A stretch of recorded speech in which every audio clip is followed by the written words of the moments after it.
Bonjour à tous, c'est RCF la matinale, il est 8h10, c'est l'heure du grand invité. Mercredi 18 septembre, à 2 jours du coup d'envoi de la 9e Coupe du Monde de rugby qui se tient cette année au Japon, nous nous penchons sur le monde de l'Ovalie, un petit monde comparé au football, mais un monde en pleine croissance.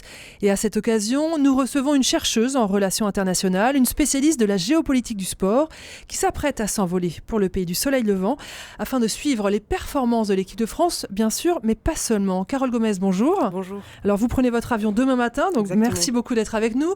Vous êtes chercheuse à l'IRIS et vous venez de publier chez Armand Collin Le rugby à la conquête du monde, et c'est sous-titré Histoire et géopolitique de l'Ovalie. Alors cette Coupe du Monde, elle se tient au Japon. On joue au rugby au Japon là-bas ? Oui, et c'est aussi un des grands intérêts de cette Coupe du Monde, c'est de redécouvrir une histoire du rugby qu'on a tendance à oublier, puisque le Japon a une relation assez intense et assez longue avec le rugby. On estime à peu près le premier match joué en 1864, premier club 1866, donc avant même un certain nombre de pays européens qui ont créé leur propre club et dispositif. Et au final, on a 150 ans de relations parfois très proches, parfois un peu plus distendues avec le rugby, qui est présent sur tout le territoire, avec des grands joueurs, mais aussi des grands clubs. Il y avait une diffusion du rugby par les universités, puis ensuite repris par les entreprises, où un certain nombre d'entreprises se sont engagées sur ce chemin-là. Et il est assez intéressant de noter que c'est une relation qu'on a tendance à oublier, alors même que le rugby, dès 1987, date de la première Coupe du Monde, était présente. Et à l'instar de la France et d'autres nations qu'on considère comme historiques, le Japon a toujours participé aux Coupes du Monde, y compris celle-là, puisqu'elle l'accueille. Quel rugby on joue au Japon ? Est-ce qu'il y a un jeu particulier chez les Asiatiques ou partout dans le monde, c'est le même rugby qu'on joue ? Alors, il va y avoir des différences techniques où je suis assez mal placée pour apporter les différentes techniques et stratégies adoptées. En revanche, il y a un certain nombre d'inspirations, à la fois latino-américaines, le joueur argentin, mais également d'inspiration européenne, avec un jeu qui est toujours en mouvement, assez physique et qui est assez différent de ce qu'on peut trouver, par exemple, dans certains pays, dans certaines nations qu'on a l'habitude de voir évoluer dans le tournoi Destination, mais qui au contraire apporte un petit peu de vent de fraîcheur, parce qu'on n'a pas forcément l'habitude de voir jouer le Japon. Et la dernière fois qu'on les a vus jouer, non seulement on a fait match nul contre eux à l'U-Arena, et il ne faut pas non plus oublier que le Japon avait marqué un grand coup en s'imposant contre l'Afrique du Sud, nation historique, lors du premier match de 2015. Donc là encore, ça permettra de mettre sous le feu des projecteurs un pays qui mérite de l'être avec sa relation avec le rugby. Alors Carole Gomez, vous vous intéressez à la géopolitique du sport. Quel est pour le Japon l'enjeu d'organiser cette Coupe du Monde ? Alors il y en a plusieurs. Évidemment, et c'est celui que je détaillais jusqu'à présent, c'est la volonté de mettre en avant cette spécificité. On est une nation de rugby. On est une nation de rugby, à l'instar de la Nouvelle-Zélande, de l'Australie, de l'Argentine, et évidemment des nations européennes. Il y a aussi cette volonté de s'inscrire dans une diplomatie sportive, c'est-à-dire comment est-ce que pendant un temps donné, on va arriver à s'afficher, être le centre du monde, le cœur de l'attention pendant une durée relativement longue, puisque là, la compétition va durer 1 mois et demi. Et l'idée, c'est véritablement de... Faire parler du Japon. Exactement, faire parler du Japon, le découvrir sous une autre forme, attirer peut-être un public qui ne se serait pas déplacé jusqu'au Japon, et aussi s'inscrire dans un grand moment sportif, puisqu'il ne faut pas oublier que cette compétition démarre vendredi, et demain, c'est vous. Oui, c'est ça. J'ai un peu décalage horaire. Démarre vendredi, mais c'est surtout dans 9 mois, il y a aussi l'accueil des Jeux Olympiques et Paralympiques, qui va aussi être un nouveau moment fort de l'histoire japonaise, avec toutes les retombées économiques, les retombées politiques également qu'il peut y avoir, et le fait de dire que ça y est, on est en train de démarrer un cycle une année Japon à part entière où on grâce au sport. Donc c'est une façon différente de faire de l'influence, de montrer une forme de puissance douce sur la scène internationale grâce au rugby, grâce aux Jeux Olympiques et Paralympiques. On parle du sport comme d'un soft power, c'est exactement. Ça en fait, ça a été théorisé par Joseph Nye au début des années 1990, qui réfléchit sur le concept de puissance et qui a tendance à la différencier entre le hard power, qui est considéré comme la puissance économique, la puissance militaire, et le soft power, que l'on peut rapprocher de la culture, du cinéma ou du sport. Et on s'est rendu compte que le sport, c'est quelque chose qui peut arriver à être un facteur de puissance quand il est utilisé à bon escient par un certain nombre de pays. Carole Gomez, si on se concentre sur cette Coupe du Monde qui commence, quelles sont les particularités de cette 9e édition ? Il y en a plusieurs, même si on a déjà la destination, puisque c'est la première fois que la Coupe du Monde pose ses valises dans un pays asiatique. Donc il y a une vraie volonté de la part de World Rugby, qui est la fédération internationale, de se tourner vers ce continent asiatique qu'on sait en pleine expansion d'un point de vue à la fois du rugby mais également du sport. Donc c'est une façon de se tourner vers ce public-là.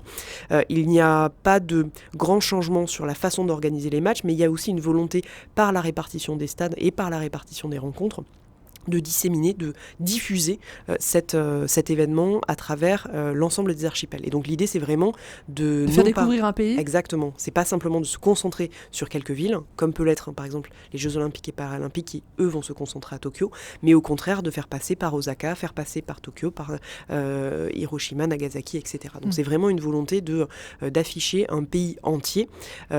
Qui permettra également de faire connaître un certain nombre de faits historiques liant le Japon avec le rugby, et notamment le dernier match de l'équipe de France de poule contre l'Angleterre aura lieu à Fukuoka, qui est la nation historique, la ville historique où tout a commencé dans le rugby. Donc ça permet de faire aussi ce clin d'œil-là. Alors, quand on pense rugby, on pense tout de suite Nouvelle-Zélande, Australie, Afrique du Sud, Angleterre. Elle ressemble à quoi aujourd'hui, la planète rugby ? Alors ça, c'est une question qui est assez intéressante, puisque aujourd'hui, on parle de World Rugby. La fédération internationale s'appelle World Rugby, alors même qu'il n'y a que 121 fédérations membres ou affiliées. C'est très peu par rapport aux autres sports. Si je vous donne un élément de comparaison, la Fédération internationale de football, d'athlétisme ou de volley en a plus de 210. Donc là, on peut véritablement considérer que c'est un événement, que c'est une structuration internationale. Dans le cas de World Rugby, c'est quelque chose qui est plus petit, même s'il faut remettre dans un contexte, et ne pas oublier qu'en 1987, date de la première Coupe du Monde, il n'y avait que 8 fédérations qui étaient affiliées à cette fédération. De 8 à 120 Exactement. en 30 ans. Exactement, donc il y a un boom considérable, même si on remarque un ralentissement depuis quelques années, aussi parce qu'il y a eu des territoires qui étaient évidemment proches du rugby et qui se sont très rapidement affiliés, et d'autres qui ne le connaissaient pas vraiment et qui sont en train de se rapprocher. En revanche, à mon sens, cette mondialisation inachevée et peut-être à un tournant, et ce à deux égards. Le premier, c'est le développement du rugby à 7 qui est devenu olympique depuis les Jeux Olympiques et Paralympiques de Rio en 2016, et qui au moins le restera jusqu'à Paris 2024, et qui permet d'attirer un certain nombre de pays. Donc 7 joueurs, donc c'est quelque chose de plus rapide, exactement, plus puissant, exactement. Plus télévisuel peut-être plus aussi. Télévisuel, plus rapide, beaucoup d'essais, beaucoup de spectacles, la rapidité. Et le jeu est vraiment au cœur des matchs, à la différence du rugby à 15 où on peut connaître un peu plus de temps mort dû à des faits de jeu. Donc il y a quelque chose qui est vraiment ça, c'est la tendance actuelle, on se déporte sur le rugby à 7. Disons que le fait de devenir sport olympique trouve un écho extrêmement favorable, puisqu'il y a un certain nombre de pays qui ne s'étaient pas jusqu'à présent intéressés au rugby, et qui, à partir du moment où il est devenu olympique, commencent désormais à s'y intéresser. Un cas emblématique est celui de la Chine. Il y avait 4000 joueurs au début des années 2010, ils sont aujourd'hui 110 000. Alors, à l'échelle de la Chine, on est d'accord que c'est rien, mais par contre, à partir du moment où ce sport est devenu olympique, et donc avec potentiellement une médaille à la clé, il y a eu cette volonté de se tourner vers le rugby à 7, mais également de se développer. Et le deuxième axe de développement qui a véritablement saisi World Rugby, c'est la pratique féminine, où accessoirement, on s'est rendu compte que pendant un certain nombre d'années, une partie de l'humanité avait été laissée de côté et qu'on n'avait pas réellement pris en compte. C'est aussi un sport pour les filles, le rugby, il faut le dire et le exactement, redire. Exactement. C'est pas, les filles ont le droit de jouer au rugby, c'est pas qu'un sport de brut. Exactement. Et c'est aussi tout l'enjeu qu'il y a aujourd'hui, c'est de faire atteindre des territoires qui jusqu'à présent n'étaient pas forcément considérés comme des terres de rugby, mais qui trouvent un public extrêmement favorable au niveau du public féminin. Il y a différents types de rugby, le rugby à 15, le rugby à 13, le rugby à 7, qui peut correspondre à absolument toutes les morphologies. Et ce qui est aussi important dans ce cas-là, et à l'instar de ce qu'a pu montrer la Coupe du Monde féminine de foot organisée en France, il y a aussi toute une méconnaissance de cette pratique féminine, et qu'on découvre à travers différents films, différents documentaires, et je parle notamment dans le livre de la web série Putain de Nana, qui suit les filles de Lille Métropole avec toutes leurs histoires. On mettra le lien sur la page de l'entretien, c'est une très belle série, j'ai commencé à la regarder effectivement. On va peut-être parler de la France. On va pas se mentir, le rugby français n'est pas en très grande forme. Alors, c'est effectivement une période pour le Pas de moins langue de bois, compliquée. s'il vous plaît. Non, on est dans une période un peu compliquée, je vous l'accorde. Mais même si, à mon sens, il faut vraiment distinguer deux éléments. L'aspect sportif, où il y a une période un peu mouvementée, on va dire, d'un point de vue des résultats, et cette Coupe du Monde n'est pas celle pour laquelle on entretient les plus grands espoirs. C'est une évidence, notamment compte tenu des poules de la poule dans laquelle on va tomber en affrontant l'Argentine tout de suite et en terminant par un match contre l'Angleterre. En revanche, C'est pas la plus facile des poules. Non, c'est pas la plus facile des poules, et surtout qu'il faut avoir en tête que ce ne sont que les 2 premiers pays qui sont sélectionnés, et qu'il y a déjà on tombe avec l'Argentine qui est une nation historique également du rugby, les Tonga où on a énormément de difficultés à les jouer, les États-Unis qui sont les nouveaux venus sur ce sport-là, mais qui ont des performances assez intéressantes, et évidemment l'Angleterre, notre principal et historique rival sur ce sujet. On parle souvent du French flair pour parler du jeu français. Qu'est-ce que ça veut dire ? Est-ce que c'est toujours d'actualité ? Oui, alors le French flair, c'est exactement de la même chose que quand on parle de l'Ovalie. C'est un peu un mythe qui s'est créé, qui s'est forgé. Le French flair, c'est un peu cette sensation de jouer à l'instinct, et de se dire que si les schémas qu'on a pu apprendre à l'école de rugby ou qu'on a pu répéter à l'entraînement sont parfaitement huilés, ils sont très codifiés, et donc le French flair, c'est un peu faire venir un peu d'inattendu, un peu de surprise dans ce jeu, et qui a très régulièrement, et notamment dans un certain nombre d'épisodes fameux de notre histoire récente et moins récente, a pu débloquer des situations qui étaient jusqu'à présent assez verrouillées, et qui, par le génie d'une personne, d'une combinaison, d'un collectif, a pu se débloquer. Donc ça, c'est aussi beaucoup c'est d'attentes. Ouais, il y a eu beaucoup d'attentes à ce sujet-là. Et pour juste revenir sur la question du rugby, la France, dans le monde du rugby aujourd'hui, il y a le côté sportif, il y a le côté également, on va dire, plus politique, où on a, on va dire, une perte d'influence de la France à l'échelle du rugby international. En même temps, on a la Coupe du Monde en 2023. Mais c'était un élément de pondération que j'allais amener. Effectivement, si on n'a plus forcément des hommes clés à la tête des différentes institutions, il y a quand même une façon de considérer que le tableau est peut-être moins noir que celui présenté, puisque d'une part, effectivement, on a cette Coupe du Monde, 10e Coupe du Monde sur le territoire français en 2023, donc ça va commencer au final très rapidement, dès que la Coupe du Monde au Japon va se finir. Mais également, on a un certain nombre d'hommes qui, aujourd'hui, se positionnent sur un certain nombre de postes clés au sein de fédérations, commissions de régulation, mais également Rugby Europe. Si on parle du rugby amateur, est-ce qu'on reste une grande nation de rugby ? On a souvent l'image d'un football des villes et d'un rugby des champs. Est-ce que c'est encore juste ? Alors, pour le coup, ça c'est quelque chose qui a été le juste pendant très longtemps, et on a vu notamment, si on prend les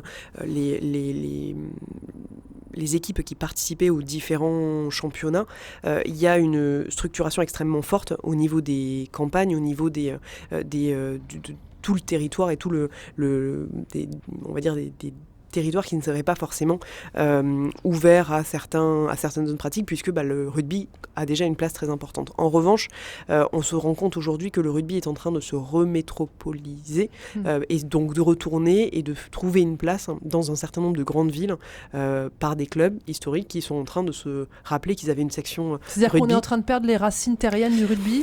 Il y a à la fois ces deux éléments-là qui persistent. À la fois, il y a cet ancrage très fort dans le rugby, mais avec une concurrence aussi très forte d'un certain nombre d'autres sports, le football évidemment, mais également le basket, le hand, le volley. Et il y a aussi ce retour du rugby au sein des grandes villes qui est lié avec son histoire, mais qui est aussi intéressé par les investissements et les infrastructures qui sont présentes. Et puis toujours cette angoisse latente qu'on retrouve dans votre chapitre 5, est-ce que le rugby n'est pas en train de devenir comme le football, pollué par l'argent et le reste? Alors ça c'est une vraie question à laquelle j'ai apporté quelques éléments de réponse, mais bien loin d'apporter une réponse finale, puisqu'au final, le rugby a connu en l'espace d'une vingtaine d'années d'énormes changements, notamment depuis la professionnalisation qui était intervenue. C'est surtout les joueurs qui ont beaucoup changé physiquement, et alors, parfois très vite. D'une part, les joueurs ont changé, mais c'est surtout que tout le modèle et toute la philosophie du rugby a changé. Quand, avant 1995, les clubs étaient encore entre guillemets familiaux, c'était une gestion qui était alors la formule de droit à l'époque que j'utilisais, enfin que j'avais en cours, c'était en bon père de famille. Donc il y avait vraiment cette logique-là, et c'est surtout il y avait 2 entraînements, 3 entraînements par semaine. Aujourd'hui, on est vraiment passé sur quelque chose de professionnel avec des entraînements très réguliers et aussi ce que j'appelle une course aux armements en termes de budget, puisque aujourd'hui, avec les droits télévisés, avec la billetterie, avec les sponsors, le rugby n'est plus du tout une affaire qu'on doit prendre à la légère, puisque il y a une réelle professionnalisation de la discipline. Carole Gomez, demain vous partez vous envoler pour le Japon. J'imagine vous assurez samedi matin au match des Français face à l'Argentine. Quand vous êtes dans un stade, qu'est-ce qui vous fait vibrer ? L'hymne. L'hymne ? Ouais. Vraiment ? Ouais, c'est quelque chose qui est très bête, mais à chaque fois ça me... Quelles que soient les hymnes, à chaque fois me met la chair de poule. Merci beaucoup à Carole Gomez d'être venue ce matin dans la matinale RCF. Je rappelle votre livre, Le rugby à la conquête du monde, histoire et géopolitique de l'Ovalie, avec une préface de Pascal Boniface. C'est publié chez Armand Collin.